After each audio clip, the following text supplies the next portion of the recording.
This program brought to you by NK Group, Lucky Center and Lucky Department Store, Ajuma.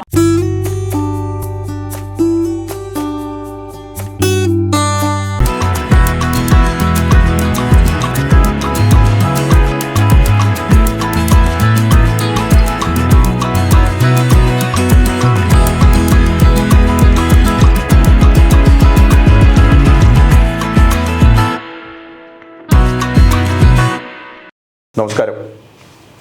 കേരളത്തിൽ 14 ജില്ലകളാണ്, എല്ലാവർക്കും അറിയാം. ഞാൻ പറയും ഓരോ ജില്ലയ്ക്കും, അതായത് ഓരോ പ്രദേശത്തിനും ആ പ്രദേശത്തിൻ്റേതായ സാംസ്കാരികതയുണ്ട്. പക്ഷെ ആ സാംസ്കാരികതയുടെ ഒരു നടുത്തളം എന്ന് പറയുന്ന സ്ഥലം ഏതാണ് എന്ന് എൻ്റെ അടുത്ത് ചോദിച്ചു കഴിഞ്ഞാൽ ഞാൻ പറയും ആ നടുത്തളം തൃശ്ശൂരാണ്. ആ നടുത്തളത്തിൽ നിന്നും, തൃശ്ശൂരിൽ നിന്നും കേരളത്തിൻ്റെ മുഴുവൻ സാംസ്കാരികതയെയും ഒരു തിടമ്പ് പോലെ ശിരസിലേറ്റി ഈ ലോകം മുഴുവനും സഞ്ചരിക്കുന്ന, മാതൃഭാഷ മലയാളത്തെ പ്രണയിക്കുന്ന, പാട്ടുകളെ മാത്രമല്ല പാട്ടുകളോടൊപ്പം കേരളത്തിൻ്റെ സാമൂഹ്യ സാംസ്കാരിക ഈ കാലഘട്ടത്തിലെ രാഷ്ട്രീയം എല്ലാം വിശകലനം ചെയ്ത് ലോകത്ത് പരന്നു കിടക്കുന്ന മലയാളികൾക്ക് ഒരുപോലെ അവരുടെ അടുത്ത് ചെന്ന് സംവദിക്കുന്ന പ്രിയപ്പെട്ട ജയരാജ് വാര്യർ. Thank you. ജയരാജ് വാര്യരുടെ, ഞാൻ ജയരാജ് വാര്യർ എന്ന് മുഴുവൻ വിളിക്കുമ്പോൾ ഒരു അകലം ഉള്ളതുപോലെയാണ്. പക്ഷെ നിങ്ങളെല്ലാവരും അഭിസംബോധന ചെയ്യുന്ന ജയരാജ് വാര്യർ, എനിക്ക് ഏറെ സന്തോഷമുണ്ട്. അദ്ദേഹം ഒരു പുതിയ കല തന്നെ രൂപീകരിച്ച വ്യക്തിയാണ്. ഓട്ടംതുള്ളലിൽ നിന്നും ചാക്യാർകൂത്തിൽ നിന്നുമെല്ലാം മാറി മറ്റൊരു കല കേരളത്തിൻ്റെ സ്വന്തം ഏതാണ് എന്ന് ചോദിച്ചു കഴിഞ്ഞാൽ, ആക്ഷേപഹാസ്യങ്ങളുടെ കല ഏതാണ് എന്ന് ചോദിച്ചു കഴിഞ്ഞാൽ ഞാൻ കാരിക്കേച്ചർ എന്ന് പറയും. ആ കാരിക്കേച്ചർ അദ്ദേഹം തന്നെ ഇൻവെൻറ്റ് ചെയ്തതാണ്. ആ ഇൻവെൻഷൻ്റെ 34ാമത്തെ വർഷത്തിലൂടെയാണ് കടന്നു പോകുന്നത്. അടുത്ത വർഷം എന്ന് പറയുന്നത് ഒരു ലാൻഡ് മാർക്ക് വർഷത്തിലേക്ക് പ്രവേശിക്കുകയാണ്. നമുക്ക് അവിടുന്ന് തുടങ്ങാം. അതായത് കാരിക്കേച്ചറിലേക്ക് വന്നത് അങ്ങയുടെ ആ ഒരു അനുഗ്രഹം, ഒരു വേദിയിലേക്ക് ചാടിക്കയറി, എനിക്കറിയാതെ തൃശ്ശൂർ ഗവൺമെൻറ് കോളേജിൻ്റെ വേദിയിലേക്ക് ചാടിക്കയറി അവതരിപ്പിക്കുന്നു. പിന്നെ അവിടെ നിന്ന് അങ്ങോട്ട് തുടരുന്നു. ആ തുടർന്നുകൊണ്ടേയിരിക്കുന്നു. ആ തുടർച്ച, ആ തുടക്കം തൊട്ട് നാളിതുവരെ സഞ്ചരിച്ചിട്ടുള്ള ഒരു പാതയുണ്ട്. ആ പാത ഞങ്ങൾക്ക് എല്ലാവർക്കും ഇഷ്ടമാണ്, ഈ കാണുന്ന കേൾക്കുന്ന ഏവർക്കും ഇഷ്ടമാണ്. ആ ഒരു പാതയുടെ ഓർമ്മ എടുക്കലിൽ എങ്ങനെയായിരിക്കും? അത് പാതയാണോ, വഴിത്താരയാണോ, അല്ലെങ്കിൽ ഒരു ഹൈവേ ആണോ, 8 ട്രാക്കാണോ, അതല്ലെങ്കിൽ ഒരു ചെറിയ ബൈ റോഡാണോ എന്ന് അറിഞ്ഞുകൂടാ. ഒരു മനുഷ്യൻ്റെ ഒരു ജീവിതത്തിൻ്റെ ഒരു പ്രത്യേക ഘട്ടത്തിൽ എടുക്കുന്ന തീരുമാനങ്ങളാണ് നമ്മളാക്കി മാറ്റുന്നത്. നമുക്ക് ചിലതിനോടുള്ള ഇഷ്ടം കൂടി വരുന്ന സമയത്ത് അത് നമ്മളിന്ന് കൈമോശം വന്നു പോകുമ്പോൾ, ഏറ്റവും പ്രിയപ്പെട്ട പലതും നമ്മളിന്ന് കൈമോശം വന്നു പോകുന്നൊരു സമയത്താണ് നമ്മൾ പുതിയതിനെക്കുറിച്ച് ചിന്തിക്കുക. അപ്പോൾ എല്ലായ്പ്പോഴും ഞാനിതിലൊക്കെ ഗുരുവായി കാണുന്നത് കലക്കത്ത് കുഞ്ചൻനമ്പ്യാരെയാണ്. കാരണം അദ്ദേഹം അന്ന് 1705 മുതൽ 1770 വരെ ജീവിച്ചിരുന്നു എന്നാണ് ചരിത്രം പറയുന്നത്. അദ്ദേഹം അന്ന് ചെയ്തത് ഇങ്ങനെ ഒരു സംഭവമാണ് എന്ന് നമുക്കെല്ലാവർക്കും അറിയാം. നിലനിന്നിരുന്ന ക്ലാസിക്കലും നാടോടിയുമായ നമ്മളീ പറയുന്ന ക്ലാസിക്കൽ കലകളും ഫോക്ക് എന്ന് പറയുന്ന നാടൻ കലകളും രണ്ടും കൂടെ സമന്വയിപ്പിച്ച് അതിന് ഒരു പുതിയ ദൃശ്യ ഭാഷ നൽകി അവതരിപ്പിക്കുകയും അതിൻ്റെ ഒരു പുതുമ കൊണ്ട് ശ്രദ്ധിക്കപ്പെടുകയും പിന്നീട് അത് മലയാള ഭാഷയുടെ തന്നെ ഒരു വലിയ ഒരു ഈടുവയ്പായി മാറുകയും ചെയ്തല്ലോ. അത് തന്നെയാണ് എൻ്റെ ഇൻസ്പിറേഷൻ. കാരണം ഞാൻ കുഞ്ചൻ നമ്പ്യാരുടെ തുള്ളൽ കഥകളിലൂടെ കടന്നുപോയ ഒരാളാണ്. ചെറുപ്പത്തിൽ കുഞ്ഞായിരുന്ന കാലത്ത് തന്നെ ഓട്ടംതുള്ളൽ പഠിച്ചൊരാളെന്ന നിലയിൽ അതിലൂടെ കവിതകൾ, താളങ്ങൾ, കലാശങ്ങൾ, രാഗങ്ങൾ, സാഹിത്യം, അഭിനയ സങ്കേതങ്ങൾ, മനോധർമ്മങ്ങൾ, പരിഹാസം, നർമ്മം, ആക്ഷേപഹാസ്യം എല്ലാം അതിനകത്തുണ്ട്. അപ്പോൾ ഞാനും ഇതുപോലെ ഒരു ആളാവാൻ ആഗ്രഹിച്ചല്ല, വളരെ സീരിയസ് ആയിട്ട് നാടക പ്രവർത്തനം നടത്തിയിരുന്ന ഒരാളാണ്. അപ്പോൾ ഈ നാടക സംഘത്തിൻ്റെ ഒരു വീഴ്ചയും അവിടെ നിന്ന് ഇനി എന്ത് എന്നൊരു ചിന്തയിൽ നിന്ന് എൻ്റെ ഒരു സുഹൃത്തുക്കൾക്ക് മുന്നിൽ ഞാൻ അവതരിപ്പിച്ചിരുന്ന ഒന്നാണ് ഈ കാരിക്കേച്ചർ. കൊച്ചു ചെറുപ്പം മുതലേ ഉള്ളൊരു ടാലൻ്റാണ് ഈ അനുകരണം എന്ന് പറയുന്നൊരു വാസന. എൻ്റെ അനുകരണ വാസന അത് ഞാൻ ആരെയും അനുകരിക്കും. ഞാൻ കുരുത്തക്കേടുകളാണല്ലോ അതൊക്കെ. എൻ്റെ വീട്ടിൽ ആരെങ്കിലും വരികയാണെങ്കിൽ അവരെ ഞാൻ നോക്കിയിരുന്ന് അവരെ അവതരിപ്പിക്കും, വീട്ടിലെ കാരണവന്മാരെ അവതരിപ്പിക്കും, നാട്ടുകാരെ. അങ്ങനെ ഇതൊക്കെ പ്രേക്ഷകർ വേണം. ആരെങ്കിലും വീട്ടിൽ നാലിലധികം ആളുകൾ വരുമ്പോൾ ഞാൻ അപ്പുറത്തുനിന്ന് പെർഫോം ചെയ്യും.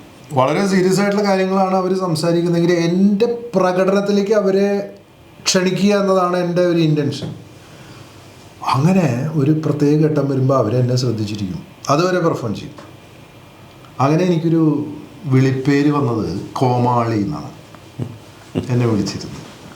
എൻ്റെ ബന്ധുക്കളും സുഹൃത്തുക്കളും നാട്ടുകാരും സഹപാഠികളും എല്ലാവരും എന്നെ വിളിച്ചിരുന്നത് കോമാളി എന്നാണ്. എന്തും കാണിക്കും, അതിലെന്തെങ്കിലും പെർഫെക്ഷൻ ഉള്ളതുകൊണ്ടാണല്ലോ കൈയടിക്കും ഒക്കെ ചെയ്യുന്നത്. അങ്ങനെ ഞാനൊരു കോമാളിയായി മാറി.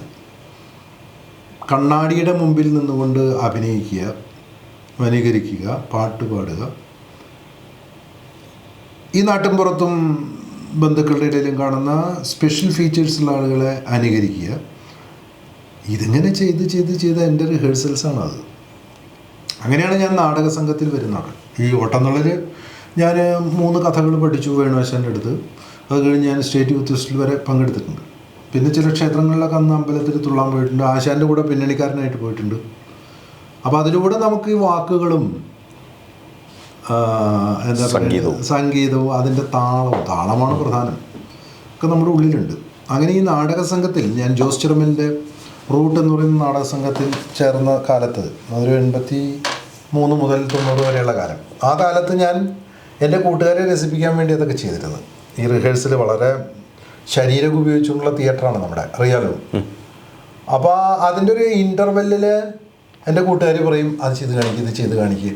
അങ്ങനെ ഞാൻ നസീർ സാറ് പാടി അഭിനയിക്കുന്നത്, സത്യൻ സാറ് പാടി അഭിനയിക്കുന്നത്, പിന്നെ മോഹൻലാൽ അഭിനയിക്കുന്നത്, ജയൻ, പിന്നെ അന്നത്തെ മന്ത്രിമാർ, നാട്ടിലെ ആളുകൾ, സാംസ്കാരിക അതൊക്കെ ഇങ്ങനെ എൻ്റെ കൂട്ടുകാർക്ക് മുമ്പിൽ അവതരിപ്പിക്കുക. അവർ വലിയ കയ്യടിയും തരും.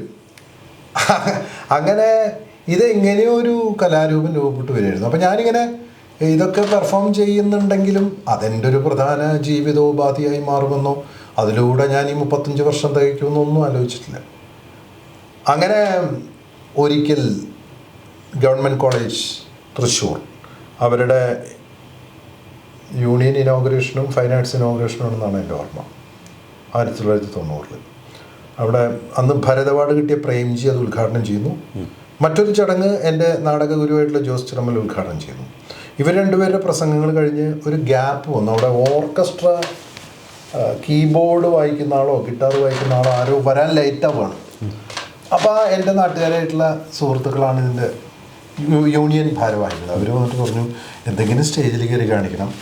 ഞാനെന്ത് കാണിക്കാൻ, ഇപ്പോഴത്തെ ഭാഷയിൽ ഒരു ഫില്ലർ നമ്പർ ഫില്ലർ. അങ്ങനെ അപ്പോൾ എന്നോട് ജോസേട്ടൻ പറഞ്ഞു, ജോസ് ചെറുമൽ പറഞ്ഞു, ഇപ്പോഴാണ് നീ നിൻ്റെ കയ്യിലുള്ള സാധനം എടുത്ത് പ്രയോഗിക്കേണ്ടത്, അവരെ രക്ഷിക്കലും കൂടിയാണ്. അങ്ങനെ ഞാൻ ഓടി സ്റ്റേജിൽ കയറുന്നു. ഞാനങ്ങ് തുടങ്ങുന്നു പെർഫോം ചെയ്യാൻ. ആദ്യമധ്യാന്തങ്ങളില്ല, എന്താണ് ഈ സാധനം എന്നുള്ള ഇൻട്രഡക്ഷൻ ഇല്ല. ജനം അത് വളരെ വലിയ കരഘോഷത്തോടുകൂടി എന്നെ സ്വീകരിച്ചു. ആ കരഘോഷമാണ് ഇപ്പോഴും എൻ്റെ കാതിൽ മുഴങ്ങുന്ന ആദ്യത്തെ കരഘോഷം. ഞാനവിടെ സത്യൻ സാറും രാഗിണിയും കൂടിയുള്ള പാട്ട് രംഗം അവതരിപ്പിക്കുന്നു. വയലാറിൻ്റെ ദേവരാജ് മാസ്റ്ററുടെ ഒക്കെ പാട്ടുകൾ പ്രേംനസീർ പാടി അഭിനയിക്കുന്നു. മോഹൻലാൽ എന്ന് പറയുന്ന അന്നത്തെ സൂപ്പർ സ്റ്റാർ ആയിക്കൊണ്ടിരിക്കുന്ന അദ്ദേഹത്തെ അവതരിപ്പിക്കുന്നു. അങ്ങനെ നെടുമുടി വേണിച്ചേട്ടൻ കവിത പാടുന്നു, ഭരത് ഗോപിയാശാനെ അവതരിപ്പിക്കുന്നു. അങ്ങനെ ലീഡർ കെ കരുണാകരൻ സാറിനെ അവതരിപ്പിക്കുന്നു. അങ്ങനെ അത് കഴിഞ്ഞു. അവരെനിക്ക് 50 രൂപയൊക്കെ തന്നു. അത് ഞാനും ജോസേട്ടനും കൂടെ ആഘോഷിച്ചു. ഇത് കഴിഞ്ഞ് ഇരിക്കുന്ന സമയത്ത് വേറൊരു കോളേജിൽ നിന്ന് വരുന്നു, സെയിൻറ്റ് അലോഷ്യസ് കോളേജിൽ ഒരു പരിപാടി വേണം. അപ്പോൾ ഞാൻ പറഞ്ഞത് കൊള്ളാലോ, എൽത്തുരുത്ത് അവിടെ പോകുന്നു. സെയിൻറ്റ് തോമസ് കോളേജിൽ നിന്ന് വരുന്നു, കേരളവർമ്മയിൽ നിന്ന് വരുന്നു, ഇരിങ്ങാലക്കുട ക്രൈസ്റ്റ് കോളേജിൽ നിന്ന് വരുന്നു. അങ്ങനെ ഇതിങ്ങനെ കുറേശ്ശെ എൻ്റെ ജീവിതത്തെ വേറെ തരത്തിലിങ്ങനെ ഞാൻ രൂപപ്പെടുന്നു. അത് പിന്നെ മറ്റു ജില്ലകളിലേക്ക് പോകുന്നു. അതെങ്ങനെയാണെന്ന് വെച്ചാൽ ഞാൻ നാടകം കളിക്കുന്ന കാലത്ത്, ഞാൻ ജോസ് ചിറമലിൻ്റെ കൂടെ നാടകം കളിച്ചിരുന്ന കാലത്ത് എനിക്ക് കേരളത്തിലെ ഒരുവിധം എല്ലാ ഫൈൻ ആർട്സ് അങ്ങനെ എന്നെ അറിയാം. ആസ് ആൻ ആക്ടർ, ഒരു തിയേറ്റർ ആക്ടർ എന്ന രീതിയിൽ എന്നെ അറിയാം. കാരണം ഞാൻ വളരെ സീരിയസ് ആയിട്ടുള്ളൊരു തിയേറ്റർ ആക്ടറാണ് എന്ന രീതിയിൽ അറിയാം ആളുകൾക്ക്. അങ്ങനെ കോഴിക്കോട് ഒരിക്കൽ പോയിട്ട് അവതരണത്തിന് ക്ഷണിക്കുന്നു. അപ്പോൾ എൻ്റെ കയ്യിലൊരു കുറച്ച് സാധനങ്ങളേ ഉള്ളൂ, അവതരിക്കും ഒരു അരമണിക്കൂർ ഒക്കെ ഉള്ളൂ. അങ്ങനെ ഇതിന് വരുമാനം കിട്ടുന്നില്ല കാര്യമായിട്ട്. അപ്പം എനിക്ക് തോന്നി ഈ വൺ മാൻ പ്ലേകൾ, ഒറ്റയ്ക്കൊരു നടനെ വെച്ചിട്ടുള്ള നാടകങ്ങൾ, 2 പേർ ചെന്ന നാടകങ്ങൾ, വ്യത്യസ്തമായൊരു നാടക വഴി തുറന്ന ആളാണ് ജയപ്രകാശ് കുളൂർ സാർ.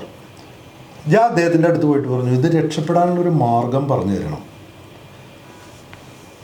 റൂട്ടിലെ തന്നെ കുറേ നടന്മാർക്ക് തിയേറ്റർ സ്കെച്ചുകളിൽ കൊണ്ട് കുറേ നാടകങ്ങൾ അദ്ദേഹം എഴുതിയത് അവതരിപ്പിച്ചു. രക്ഷപ്പെടാനുള്ളൊരു മാർഗം, ഇത് എനിക്ക് പച്ചപിടിക്കാൻ സാധ്യമുണ്ടെന്ന് തോന്നുന്നു.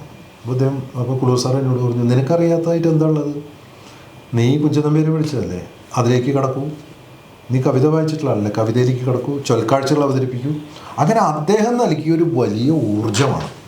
അപ്പോൾ എനിക്ക് വേണുവശം പഠിപ്പിച്ചിരുന്ന ഓട്ടംതുള്ളലിൻ്റെ അടിസ്ഥാനപരമായ താളം, ജോസ് ചിറമലിനോടൊപ്പം വർക്ക് ചെയ്ത നാടകാഭിനയം, അതുപോലെ അദ്ദേഹം സംവിധാനം ചെയ്ത മുദ്രാരാട്സം എന്ന നാടകത്തിൽ നാഷണൽ ലെവലിലൊക്കെ ശ്രദ്ധിക്കപ്പെട്ട, അതിലും ഈ തുള്ളലിൻ്റെ ബേസാണ് ഉപയോഗിച്ച് കലാശങ്ങൾ, മുദ്രകളൊക്കെ. അപ്പോൾ അതൊക്കെ എൻ്റെ ഉള്ളിലുള്ളത് അതിനെ കൃത്യമായിട്ട് ചൂണ്ടിക്കാണിച്ചു തരികയാണ് കുളൂർ സാർ. ഇതാണ് നിൻ്റെ വഴി, ഈ വഴിയിലൂടെ പോകും. അങ്ങനെയാണ് ഇത് വളരെ സീരിയസ് ആവുന്നു. പിന്നീട് അത് കേരളം മുഴുവൻ ആളുകൾ സ്വീകരിക്കുകയും ആ സ്വീകാര്യതയുടെ ഭാഗമായിട്ട് എൻ്റെ ചില വീഡിയോ കാസറ്റുകൾ ഇറങ്ങുകയും അത് ഈ ഗൾഫ് രാജ്യങ്ങളിലൊക്കെ പ്രചരിക്കുകയും, അങ്ങനെ നസീർ ഖാൻ വെള്ളാരപ്പള്ളി, പാവം മരിച്ചു, അദ്ദേഹത്തെ അവർക്കായിരിക്കാൻ വയ്യ, അദ്ദേഹമാണ് എന്നെ ആദ്യമായിട്ട് 95 ദോഹയിൽ ആദ്യമായിട്ട് ഞാൻ ഒരു പരിപാടി വേറൊരു ഗ്രൂപ്പിൻ്റെ കൂടെ, എൻ്റെ പരിപാടി വേറിട്ട് നിൽക്കും, മറ്റത് മിമിക്സ് ഗാനമേള, അങ്ങനെയൊക്കെ ഒരു സാധനം. അങ്ങനെയാണ് ഞാൻ ദോഹയിൽ ആദ്യമായിട്ട് 95 പെർഫോം ചെയ്യുന്നത്. ദോഹയിൽ നിന്ന് പിന്നീട് വരുന്നത് ബഹറിനിലാണെന്ന് തോന്നുന്നു. ബഹറിനിൽ നിന്ന് പിന്നെ ഞാൻ വരുന്നത് ദുബായിലേക്കാണ്. അതിൽ ഈ കാരിക്കേച്ചർ ഒരു ചിത്രകല കാർട്ടൂൺ ഉണ്ടല്ലോ, ആ കാരിക്കേച്ചർ എന്ന പേര് കാരിക്കേച്ചറിനുള്ള പേര് എങ്ങനെയാണെന്ന് വെച്ചാൽ എനിക്ക് സാഹിത്യവുമായിട്ടുള്ള എൻ്റെ ഒരു ബന്ധവും, പിന്നെ വേണു, മാതാ വേണു എന്ന് പറഞ്ഞൊരു സുഹൃത്തുണ്ടായിരുന്നു.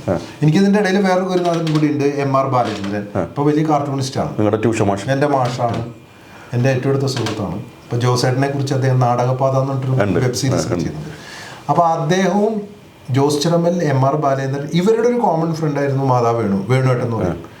ഭയങ്കര വായനക്കാരനാണ്. അപ്പോൾ അദ്ദേഹം ഞാനിത് ചെയ്ത് കാണുമ്പോൾ പണ്ട് പറഞ്ഞിട്ട്, നീ ചെയ്യുന്ന കാരിക്കേച്ചേഴ്സാണ്, ഇത് ഹാസ്യ സ്വഭാവമുള്ള ചിത്രങ്ങളാണ്. അപ്പോൾ ആ പേര് എൻ്റെ ഉള്ളിൽ സ്ട്രൈക്ക് ചെയ്തിരുന്നു. ആ പേര് ഞാൻ നേരത്തെ പറഞ്ഞില്ലേ, ഞാനിങ്ങനെ ഫേമസ് ആവാൻ തുടങ്ങിയ സമയത്ത് തന്നെ ഞാൻ കാരിക്കേച്ചറിന് പേര്.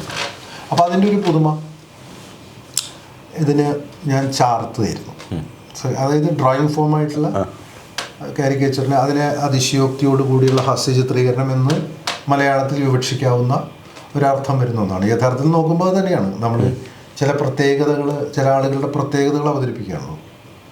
നീണ്ട മൂക്കുള്ള ആളുടെ നീട്ടി വരയ്ക്കുമ്പോൾ ഇന്ദിരാഗാന്ധി ആവുന്നു, നസീർ സാറാവുന്നു, ആരും ആവുന്നു. നീണ്ട മൂക്കുള്ള തടിച്ച ചുണ്ടുള്ള ആളുകൾ, വലിയ കണ്ണ് നിൽക്കുന്ന ആളുകൾ, ലോങ് ചീക്കുള്ള ആളുകൾ, ചെവി വലുതായിട്ടുള്ള ആൾക്കാർ. അപ്പം അതിനെ അങ്ങനെ ഡ്രോ ചെയ്യുന്നതാണല്ലോ കാരിക്കേച്ചർ. അതിൻ്റെ ഒരു സ്റ്റേജ് വെർഷൻ അല്ലെങ്കിൽ ഒരു ജീവനുള്ള വെർഷൻ എന്നുള്ള രീതിയിൽ ഇത് സ്വീകരിക്കപ്പെട്ടു. സ്വീകാര്യത വലിയ കാര്യമാണ്. അല്ല, അത് ഞാൻ നോട്ടീസ് ചെയ്തിട്ടുള്ള ഒരു കാര്യം, നിങ്ങളത് ജയരാജ് അത് തുടങ്ങി നാൾ ഇതുവരെയായി 34 കഴിഞ്ഞപ്പോൾ 35ാമത്തെ വർഷത്തിലേക്ക് പ്രവേശിക്കുന്നു. ചിലരെങ്കിലും ഈ വഴിയിലൂടെ വരാൻ ശ്രമിച്ചിട്ടുണ്ട് എന്ന് ഞാൻ പറയും. ശ്രമിച്ചിട്ടുണ്ട്. പക്ഷേ ഇങ്ങനെ ഒരു നീണ്ട ഒരു വയസ്സ് ഇതിൽ പിടിച്ചു നിൽക്കാനും സാധിച്ചിട്ടില്ല. അതെന്തുകൊണ്ടായിരിക്കാം?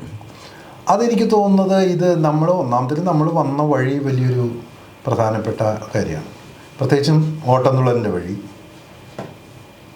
വളരെ ഗൗരവമാർന്ന തിയേറ്റർ പ്രവർത്തനത്തിൻ്റെ ബൂം പീരീഡിൽ വന്ന ഒരാളെന്ന നിലയ്ക്കുള്ള ആ ഒരു വഴി, പിന്നെ ഞാൻ കേൾക്കുന്ന സംഗീതം, പാട്ടിൻ്റെ വഴി, ഞാൻ വായിക്കുന്ന സാഹിത്യത്തിൻ്റെ വഴി, ഞാൻ നിരീക്ഷിക്കുന്ന രാഷ്ട്രീയത്തിൻ്റെ വഴി, ഇതിനെല്ലാം ഉപരിയായിട്ട് മറ്റൊരു വഴി എന്ന് പറഞ്ഞാൽ എന്താ വെച്ചാൽ അതെന്താ വെച്ചാൽ നമ്മുടെ ആകാരം, സ്റ്റേജിൽ നിൽക്കുന്ന ഒരു ആർട്ടിസ്റ്റിൻ്റെ ഒരു വലിപ്പവും ഇതൊരു വലിയ ഘടകമാണ്. അപ്പോൾ നമ്മൾ ഈ രൂപമാറ്റം വരുത്തുന്ന സമയത്ത് നമുക്കൊരു മേക്കപ്പ് ചെയ്യല്ല, നമ്മൾ ഇതേ മുഖത്തോടു കൂടി ഇതേ ഫിഗറിൽ നിന്നിട്ടാണ് മറ്റൊരാളാകുന്നത്. അപ്പോൾ ഇതൊക്കെ ഈ ആകാരം അല്ലെങ്കിൽ ആഹാര്യം, നമ്മളോട് ഇടുന്ന വസ്ത്രധാരണം, അപ്പോൾ ഏകാഹാര്യ പ്രകടനം എന്ന് പറയുന്നതിന് ശരിക്കും ഇതിനെ പറയുക എന്താ വെച്ചാൽ ശരിക്കും മലയാളത്തിൽ ഇതിന് പേരിടുകയാണെങ്കിൽ അനുകരണ ഹാസ്യം ഒരു ഏകാഹാര്യ പരിപാടി എന്നാണ്. ഒരൊറ്റ കോസ്റ്റ്യൂം, അതെ, ഒറ്റ കോസ്റ്റ്യൂമിൽ നിന്നിട്ട് പല ആളുകളാവുക. അപ്പം അതിന് പല ഘടകങ്ങളുണ്ട്. അതായത് ബേസിക് ഒരു കലാകാരൻ്റെ അടിസ്ഥാനപരമായ ഒരു എന്താ പറയണ്ട, അയാളുടെ ഒരു സിദ്ധി ഉണ്ട് ഇതിനകത്ത്. ഞാൻ ആയതുകൊണ്ട് എന്നെ പൊക്കുകയാണെന്ന് വിചാരിക്കരുത്. ആ ഒരു സിദ്ധി ഇതിനകത്ത് വലിയ ഘടകമാണ്. മറ്റൊന്ന്, ഇപ്പോൾ വേറെ ആളുകൾ വന്നു എന്ന് പറയുന്നുണ്ടല്ലോ, അവർ വരുന്നത് ഞാൻ ചെയ്ത എൻ്റെ ഷോയിനെ ഇമിറ്റേറ്റ് ചെയ്യായിരുന്നു. ഇന്നോവേഷൻ അല്ല. That is the different thing. ഇന്നോവേഷനും ഇമിറ്റേഷനും ഒരു തിയറിയാണ്. ഞാൻ ആ തിയറി മറ്റാരും തിയറിയില്ല, എൻ്റെ തിയറിയാണ്. ഇന്നോവേഷനാണ് യഥാർത്ഥത്തിൽ കണ്ടെത്തൽ. ഒരു കണ്ടെത്തലിനെ ഒരാൾ ഒരു രീതിയിൽ അവതരിപ്പിക്കുന്നു, അത് ഒറിജിനലാണ്, അയാളുടെ മാത്രമാണ്. അതിനെ വേറൊരാൾ ചെയ്യാൻ തുടങ്ങിയത് ഇമിറ്റേഷനാണ്. അപ്പോൾ ഇന്നോവേഷനും ഇമിറ്റേഷനും തമ്മിലുള്ള ഒരു ക്ലാഷാണ് മറ്റു പലരും ഇതിൽ രംഗത്ത് വരാത്തതിൻ്റെ കാര്യം എന്നാണ് എൻ്റെ എന്താ തോന്നുന്നത്.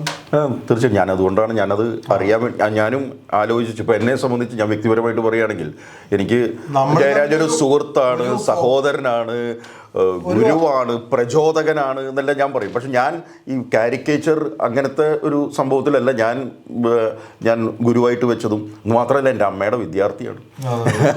അങ്ങനെയുണ്ട്. മാത്രമല്ല എൻ്റെ മുത്തച്ഛൻ തൊട്ട് ഇങ്ങോട്ട് നോക്കുമ്പോൾ ജയരാജൻ്റെ എൻ്റെ അച്ഛൻ എല്ലാവരും ഒരുമിച്ച് ഒരേ ഇടങ്ങളിൽ ജോലി ചെയ്തിരുന്നവരാണ്. അപ്പോൾ അങ്ങനെ ആ ഒരു ബന്ധം ഉണ്ടെങ്കിൽ അപ്പോൾ ഞാൻ നോക്കി കണ്ടത്, ഞാൻ ആ ഒരു കാരിക്കേച്ചറിനെ ഫോളോ ചെയ്യാനല്ല ഞാൻ നോക്കി കണ്ടത്. ഞാൻ എൻ്റേതായിട്ടുള്ളൊരു അവതരണ രംഗത്തേക്ക് ഞാൻ എന്ത് പഠിച്ചെടുക്കാം, ബാലപാഠം പഠിച്ചെടുത്തിട്ട് ഞാൻ പിന്നെ എൻ്റേതായിട്ടുള്ള ചില തീർച്ചയായിട്ടും സംശയങ്ങൾ ചോദിക്കാനൊക്കെ ആയിട്ട് എന്നെ സഹായിക്കാറുണ്ട്. ഞാൻ ചോദിക്കുമ്പോഴെല്ലാം എന്നെ ശരിയായ ദിശയിലേക്ക് വഴി വിട്ടുകൊടുക്കാം. പക്ഷെ ഞാൻ ശ്രമിച്ചിട്ടുള്ളത് എൻ്റേതായ ഒരു പണിപ്പെടൽ ഉണ്ടെങ്കിൽ മാത്രമേ നിൽക്കാൻ പറ്റുള്ളൂ.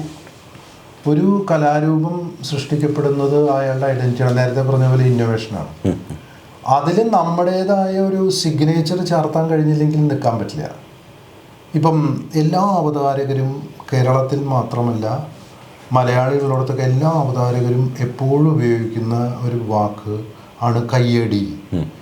ഒരു കയ്യടി എന്ന് പറയുന്നത് തന്നെ ഭയങ്കര പ്രശ്നമാണ്. കാരണം കയ്യടി ചോദിച്ചു വാങ്ങാനുള്ളതല്ല, കയ്യടി അറിഞ്ഞു തരാനുള്ളതാണ്. ഒരു കയ്യടി, ഹായ് ദുബായ്, ഒരു നല്ല കയ്യടി, ഇതാ വരുന്നു വേദിയിലേക്ക് ജയരാജ് വാര്യർ, ഒരു കയ്യടി. എന്നിട്ട് ഈ കയ്യടി എന്ന് പറഞ്ഞ് ഇവരിങ്ങനെ അനൗൺസ് ചെയ്ത് പോകുന്നു, കുറേ പുക വരുന്നു, ആ പുകയുടെ ഉള്ളിൽ കൂടെ നമ്മൾ വരുന്നു, അങ്ങനെയൊക്കെയാണല്ലോ അതിൻ്റെ രീതി. അപ്പോൾ ഞാൻ പറയുന്നത്, ആരാണ് ഒരു അവതാരകൻ എന്ന് ചോദിച്ചു കഴിഞ്ഞാൽ, ആരാണ് ഒരു പെർഫോമർ എന്ന് ചോദിച്ചു കഴിഞ്ഞാൽ, അടിസ്ഥാനപരമായി അയാൾക്ക് ഉള്ള പദസമ്പത്താണ് ഒരു പെർഫോമർ. അത് കാരിക്കേച്ചർ ചെയ്യുന്ന ആളായാലും അവതാരകനായാലും പ്രസംഗകനായാലും ആരായാലും. എറ്റേണൽ ട്രഷർ എന്ന് പറയുന്നത് ഒരു ഈ മൈക്രോഫോണിനെ അഭിസംബോധന ചെയ്യുന്ന ഒരു കലാകാരൻ്റെ ഏറ്റവും അവന് വേണ്ടത് പദസമ്പത്താണ്, വാക്ക്. ഏറ്റവും ശക്തമായ ആയുധമാണ് വാക്ക്. ആ വാക്ക് കൊണ്ട് നമ്മൾ ഉണ്ടാക്കുന്ന ഒരു മാജിക്കാണ് ഈ ആർട്ടൊക്കെ. അതിന് വേണ്ട രണ്ടാമത്തെ കാര്യം സംഗീതബോധം. അതായിരുന്നു എൻ്റെ അടുത്ത ചോദ്യം. നർമ്മബോധം. അതാണ് എൻ്റെ ഒരു ശക്തി, എൻ്റെ ഒരു ശ്വാസമാണ്. എന്നോടൊരാൾ കഴിഞ്ഞ ദിവസം ഒരാൾ പറഞ്ഞു, അയാൾ പെർഫോം ചെയ്യുന്നില്ല. അപ്പോൾ ഞാൻ ചോദിച്ചു, എന്താ നീ പെർഫോം ചെയ്യാത്തതെന്ന് ചോദിച്ചു. പറഞ്ഞു, അല്ല ചേട്ടാ, എനിക്ക് ശ്വാസം പ്രശ്നമുണ്ട്, എനിക്ക് ബ്രീത്ത് പ്രോബ്ലം ഉള്ള ആളാണ്, അത് കാരണം എനിക്ക് സസ്റ്റെയിൻ ചെയ്യില്ല. എനിക്ക് ഇൻബോണായിട്ടുള്ള ബർത്ത് ബ്രീത്തിങ് അത് സാധനം ചെയ്യുന്ന ആളാണ് ഞാൻ, ബ്രീത്തിങ്ങിന് വേണ്ടി. അതായിരിക്കും നമ്മുടെ അല്ല സംഗീത പാട്ടുകൾ പാട്ടുകളിലേക്ക്, അതായത് പോയകാല നല്ല പാട്ടുകളെ കുറിച്ച് വീണ്ടും വീണ്ടും വീണ്ടും ഇപ്പം മലയാളികളെ ഓർമ്മിപ്പിച്ചുകൊണ്ടിരിക്കുന്ന ഒരു വ്യക്തിയെന്ന് ഞാൻ പറയും. പുസ്തകങ്ങളെല്ലാം നിരവധി പുസ്തകങ്ങൾ പാട്ടുകളെ കുറിച്ചൊക്കെ എഴുതപ്പെടുന്നുണ്ട്, വായിക്കുന്നുണ്ട് എല്ലാവരും എന്നുണ്ടെങ്കിലും ഇത് ഒരു വേദിയിൽ നിന്നുകൊണ്ട് മലയാളി മറന്നു പോകുവാൻ സാധിക്കാത്ത രീതിയിൽ ഓർമ്മിപ്പിച്ചുകൊണ്ടിരിക്കുന്നുണ്ട്. ഇപ്പോൾ ഭാസ്കരൻ മാഷിൻ്റെ പാട്ടായാലും വയലാർ സാറിൻ്റെ പാട്ടായാലും ONV സാറിൻ്റെ പാട്ടായാലും യൂസഫ് അലി കേച്ചി, തമ്പി സാറ്, ഇവരുടെയൊക്കെ അത് പൂവച്ചൽ ഖാദർ, ഇവരുടെയൊക്കെ പാട്ടുകൾ എല്ലാം ഇപ്പോഴുള്ള മങ്കൊമ്പ് ഗോപാലകൃഷ്ണേട്ടൻ്റെ പാട്ട്, പിന്നെ സംഗീത സംവിധായകർ നിരവധി ദേവരാജൻ മാഷ് തൊട്ട് രാഘവൻ മാഷ് തൊട്ട് അർജുന മാഷ് തൊട്ട് ഇങ്ങോട്ട് ബാബുക്ക് ഇങ്ങെടുത്ത് കഴിഞ്ഞാൽ ജോൺ സേട്ടൻ, രവീന്ദ്രൻ മാഷ്, എല്ലാവരുടെയും പാട്ടുകൾ, MG രാധാകൃഷ്ണൻ ചേട്ടൻ, എല്ലാവരുടെയും ഈ പാട്ടുകളെയും ഹൃദിസ്ഥമാക്കുവാൻ ഉണ്ടായ ഒരു സാഹചര്യവും എങ്ങനെയാണത് തോന്നിപ്പിച്ചതും എങ്ങനെയാണത്? സിനിമാ ഭ്രാന്താണത്. ചെറുപ്പം മുതലേ എൻ്റെ ഒരു വിനോദം പാട്ട് കേൾക്കലായിരുന്നു. വിനോദമല്ല, അതെൻ്റെ രക്തമാണത്. ഈ ചെറുപ്പം മുതലേ റേഡിയോൻ്റെ മുമ്പിൽ ഇങ്ങനെ കൂടിയിരിക്കുക ഇഷ്ടമാണ് എനിക്ക് സംഗീതം. എനിക്ക് എന്താ പറയുക, എൻ്റെ ബോണ്ടാലില്ല, എൻ്റെ ചേട്ടൻ പാടില്ല, എൻ്റെ സിസ്റ്ററും പാടില്ല, എൻ്റെ അച്ഛൻ പാടില്ല, എൻ്റെ അമ്മ പാടില്ല, എൻ്റെ അച്ഛനൊന്നും ഒരിക്കലും പാടില്ല എന്ന് പറയുന്ന ആളായിരുന്നു. പക്ഷെ എനിക്ക് ഈ പാട്ടിൻ്റെ പുറകെ എന്താ അറിയില്ല, എനിക്ക് ഇപ്പോഴും എനിക്ക് ആ ഒരു ഇത് പറ്റിയിട്ടില്ല. ഞാൻ എപ്പോഴും പറയാറുണ്ട്, ഈ രാവിലെ എണീറ്റ് 10 പാട്ട് കേട്ടാൽ ഒരുപാട് രോഗങ്ങളെ മാറ്റി നിർത്താമെന്ന് ഞാൻ മനസ്സിലാക്കിയിട്ടുള്ള ആളാണ്. പാട്ടൊരു എനർജിയാണ്. പാട്ട് വാക്കാണല്ലോ, വാക്കിനെ മാല കോർത്തിട്ടുള്ള കവിതയാണ് പാട്ട്. വാക്കുകൾ കൊണ്ട് കോർത്ത് കിട്ടിയ കവിതയാണ് പാട്ട്. ആ പാട്ടിലൂടെ ഒരു ലോകം നമ്മൾ കാണുന്നുണ്ട്. പാട്ടുകളുടെ ഒരു വൻകരയുണ്ട് നമുക്ക് മലയാളത്തിൽ പ്രത്യേകിച്ച്. പാട്ടിൻ്റെ ഒരു വൻകര ഞാൻ കണ്ടിട്ടുണ്ട്. അതിലൂടെ ഒരുപാട് മനുഷ്യന്മാർ സന്തോഷിക്കുന്നത് ഞാൻ അനുഭവിച്ചിട്ടുണ്ട്. ഇപ്പം ഞാൻ പോലും വളരെ ഡള്ളായിരിക്കുന്ന സമയത്ത് എനിക്കിഷ്ടമുള്ളൊരു പാട്ട് വെച്ച് കഴിഞ്ഞാൽ ഞാൻ ഫ്രഷാവും.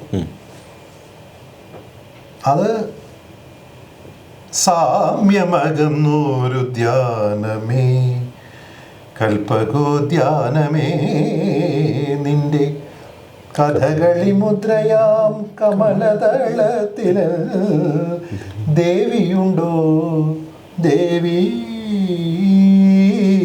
എന്ന് പറയുമ്പോൾ ആ രാഗത്തിലൂടെ നമ്മളൊരു അന്വേഷണത്തിലേക്ക് നമ്മൾ കഥകളി നടക്കുന്ന അവിടേക്ക് എത്തും.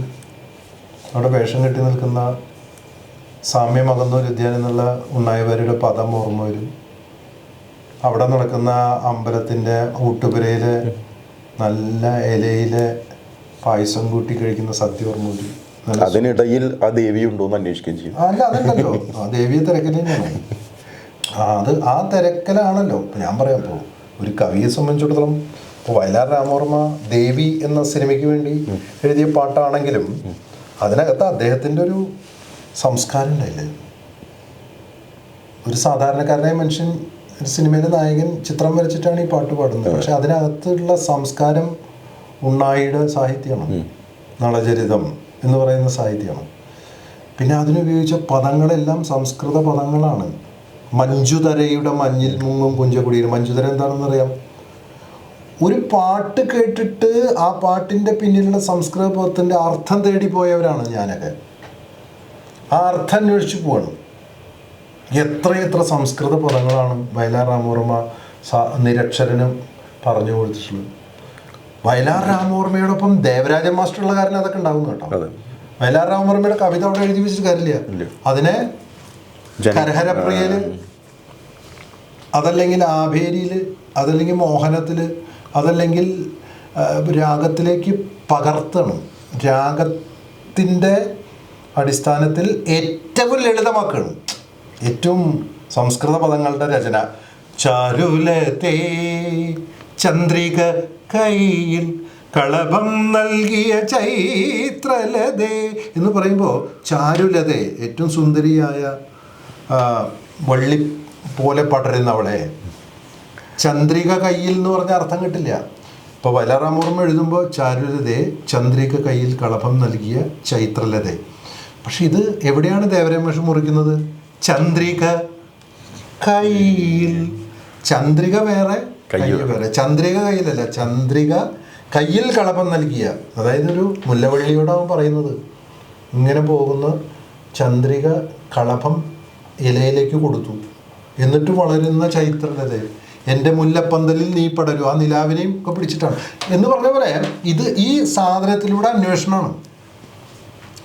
ആ അന്വേഷണം എത്തുന്നത് നേരത്തെ പറഞ്ഞ പോലെ കാളിദാസനിലും ഉണ്ണായി വാര്യരിലും അവരുടെ കൃതികളിലേക്കാണ് പോകുന്നത്. ഞാൻ വയലാർ അദ്ദേഹത്തെ കുറിച്ച് പറഞ്ഞത് കാരണം തന്നെ ഈ വർഷം നമ്മൾ ഇപ്പോൾ ഇരുന്ന് പാട്ടിലേക്ക് വന്നത് കാരണം സംസാരിക്കുമ്പോൾ അദ്ദേഹം സമ്മാനിച്ച ആ സംസ്കൃത പദങ്ങളും അദ്ദേഹം ഉപയോഗിച്ചിരുന്ന അദ്ദേഹത്തിൻ്റെ പ്രയോഗങ്ങളെക്കുറിച്ചൊക്കെ പറയുമ്പോൾ ഈ വർഷത്തിൻ്റെ ഒരു പ്രത്യേകത, അതായത് വളരെ എളുപ്പമുള്ള രീതിയിൽ മലയാളിക്ക് പാട്ട് മനസ്സിലാക്കിയെടുക്കുന്നതിന് വേണ്ടി പാട്ടെഴുതി തന്ന മഹാനായ ഭാസ്കരൻ മാസ്റ്ററുടെ ശതാബ്ദി വർഷം. അപ്പോൾ അദ്ദേഹം വളരെ എളുപ്പത്തിലായിരുന്നു പാട്ടുകൾ. ഭാസ്കരൻ മാസ്റ്ററുടെ എന്ന് പറഞ്ഞാൽ ഇപ്പം ഞാൻ പറയും, ഒരു ഉദാഹരണം പറയുകയാണെങ്കിൽ ഇപ്പം കാളിയനപ്പോൾ കൊതിച്ചു പാഞ്ഞെത്തി ബാലനാ സർപ്പത്തെ ഓലപ്പാമ്പാക്കി. ഈ കാളിയമർദ്ദനം എന്ന് പറയുന്ന കഥയാണ് പറയുന്നെങ്കിലും കൃഷ്ണൻ ആ പാമ്പിനെടുത്ത് ഓലപ്പാമ്പാക്കി എന്നാണ്. ഓലപ്പാമ്പാക്കുക എന്ന് പറഞ്ഞാൽ അതിനേക്കാൾ സിമ്പിളായിട്ട് എഴുതാൻ പറ്റില്ല. കന്നി നീലാവത്ത് കസ്തൂരി പൂശുന്ന കൈതേ കൈതേ കൈനാറി കയ്യിലിരിക്കണ പൂമണമിത്തിരി കാറ്റിൻ്റെ കയ്യിൽ കൊടുത്താട്ടെ. കയ്യിലിരിക്കുന്ന പൂമണം കാറ്റിൻ്റെ കയ്യിൽ കൊടുത്താട്ടെ എന്നാണ് പറയണേ. അതായത് എനിക്ക് തോന്നുന്നത് വയലാർ രാമവർമ്മ എന്ന് പറഞ്ഞാൽ ആകാശത്താണ് സഞ്ചരിച്ച്, ഗന്ധർവലോകത്താണ്. അവിടെയാണ് അദ്ദേഹം. അവിടെ സഞ്ചരിച്ചിട്ടാണ് എന്താ പറയാ, മാറിലെ മദനാംഗരാഗം കുതിർന്നും മകരമഞ്ചീര മുലഞ്ഞും മല്ലിക പുഷ്പശര ചെപ്പ് കിലുക്കി വരുന്ന നിലാവാണ് അവിടെ. ആ നിലാവ് എന്ന് പറഞ്ഞാൽ അപ്സര സ്ത്രീ ആയിട്ടാണ് കാണുന്നത്. വെൺചന്ദ്രലേഖയെ ഒരു അപ്സര സ്ത്രീ. അല്ല, അത് ഗിരീഷ് പുത്തഞ്ചേരി പറഞ്ഞിട്ടല്ലോ, വയലാർ അദ്ദേഹം ഇപ്പോഴും പാട്ടുകളും കവിതകളും എഴുതിക്കൊണ്ടിരിക്കുന്നുണ്ട്. അദ്ദേഹത്തിന് ഇഷ്ടമല്ലാതെ വരുന്നത് ഇങ്ങനെ വെള്ള പേപ്പറിൽ എഴുതിയത് എറിഞ്ഞു കളയുന്നതാണ് നമ്മൾ കാണുന്ന മേഘങ്ങൾ എന്നാണ് അദ്ദേഹം. അതാണ് അതിപ്പോ വെൺചന്ദ്രലേഖയൊരു അപ്സര സ്ത്രീ വിപ്രലംഭ ശൃംഗാര നൃത്തമാടാൻ വരും എന്ന് പറയുമ്പോൾ വിപ്രലംഭ ശൃംഗാരം എന്താണെന്ന് നമ്മൾ അന്വേഷിച്ചു പോകും. കാമുകി അകലെയിരിക്കുമ്പോൾ കാമുകനോ കാമുകിയോ ഫീൽ ചെയ്യുന്നതാണ് വിപ്രലംബ ശൃംഗാരം. അകലെ സംഭവ ശൃംഗാരം അടുത്തിരിക്കുമ്പോൾ അതന്വേഷിച്ചു പോകും. മറ്റിടത്ത് അങ്ങനെയല്ല. ഇപ്പോൾ വിപ്രലംബ ശൃംഗാരം നൃത്തമാടാൻ വരും അപ്സര സ്ത്രീ എന്ന് എഴുതുന്ന, അതല്ലെങ്കിൽ ഇനി ഉണരൂ ഇവിടെ വരൂ ഈന്ദു പുഷ്പഹാരമണിയൂ, അത് വയലാറിൻ്റെ ആകാശസഞ്ചാരി ഗഗനചാരിയായിട്ടുള്ള ഒരാളാണ്. അദ്ദേഹത്തിൻ്റെ കൽപ്പനാസുരഭിനങ്ങളായ വരികളെക്കാൾ ആശയഗാംഭീര്യമുള്ള പാട്ടുകളാണ്. ഇപ്പുറത്ത് ഭാസ്കരൻ മാഷ എഴുതുന്നത് ചന്തമേറും ചന്ദ്രികതൻ ചന്ദനമണി മന്ദിരത്തിൽ, വളരെ സിമ്പിളാണ്. അതുപോലെ എന്താ പറയേണ്ടത്, വെണ്ണിലാവിന് എന്തറിയാം വെറുതെ വെറുതെ ചിരിക്കാൻ എന്നാണ് ഇദ്ദേഹം എഴുതുന്നത് ഏത് പാട്ടിലും.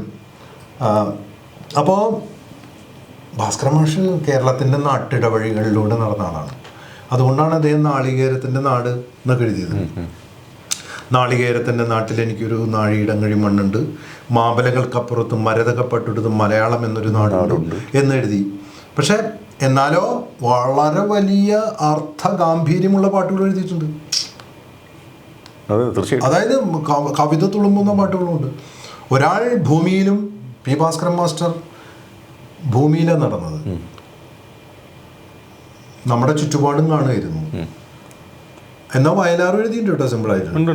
എന്നാൽ വയലാർ ഓർമ്മ ആകാശത്തൂടെ നടന്നത്. ഇപ്പോൾ സൂര്യകാന്തി സൂര്യകാന്തി എന്ന പാട്ട് വയലാർ എഴുതിയതാണ്.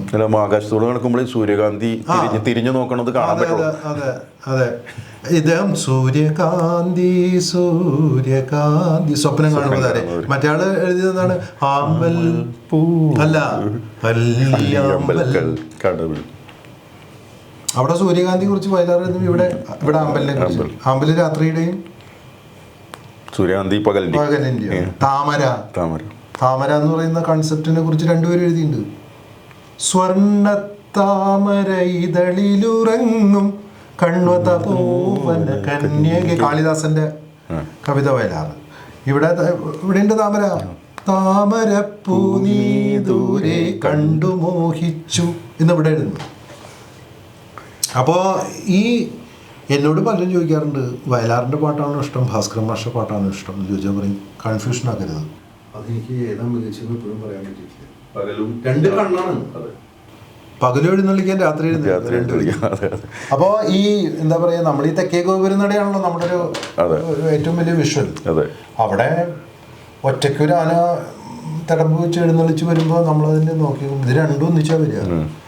ഒരേ സമയം രണ്ട് ആനകൾ വരും. അതാണ് ഭാസ്കരൻ മാസ്റ്ററും വയലാർ സാറും രണ്ട് ഒരേ പ്രാധാന്യമുള്ള ആളുകൾ. അതൊരു വലിയ സംഭവമാണ്. ഞാനപ്പോൾ അതായത് 34 നിന്നും 35 പ്രവേശിക്കുകയാണ്. കാരിക്കേച്ചർ വയസ്സ് അതിലും ചെറുപ്പമല്ല. 35 പ്രവേശിക്കുകയാണ്. അപ്പോൾ ഈ വർഷത്തിൽ അങ്ങേക്ക് ലഭിച്ച ഏറ്റവും വലിയൊരു അനുഗ്രഹമുണ്ട്. ഞാൻ അതിനുള്ള ആ അനുഗ്രഹം ലഭിക്കുന്നത് കണ്ട് സന്തോഷിച്ചവനാണ് ഞാൻ. മഹാനായ ശ്രീ NV കൃഷ്ണവാര്യർ അദ്ദേഹത്തിൻ്റെ പേരിലുള്ള പുരസ്കാരം അങ്ങേക്ക് ലഭിച്ചു. അത് ലഭിച്ചത് അങ്ങേക്ക് തന്നത് കുളൂര് മാഷ, ജയപ്രകാശ് കുളൂര് മാഷാണ്. കുളൂര് മാഷ് എൻ്റെ ഒരു മാനസ ഗുരുവാണ്, അറിയാം.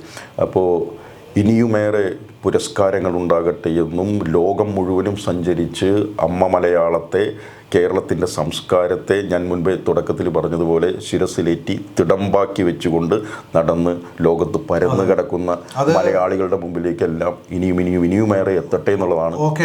അല്ല, നമ്മുടെ MT സാറ് പറഞ്ഞല്ലോ, നമ്മുടെ ഗുരു, നമ്മുടെ എഴുത്തിൻ്റെ ഗുരു, മലയാളം എൻ്റെ ഭാഷയാണ്, ഞാൻ കുടിക്കുന്ന വെള്ളമാണ്, ഞാൻ ശ്വസിക്കുന്ന വായുവാണ്, എൻ്റെ അമ്മയുടെ തലോടലാണ്, ഞാൻ കൊള്ളുന്ന കാറ്റാണ്, എൻ്റെ ഭാഷ ഞാൻ തന്നെയാണ്.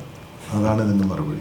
Thank you so much. This program brought to you by NK Group. Lucky Center and Lucky Department Store, Ajuman.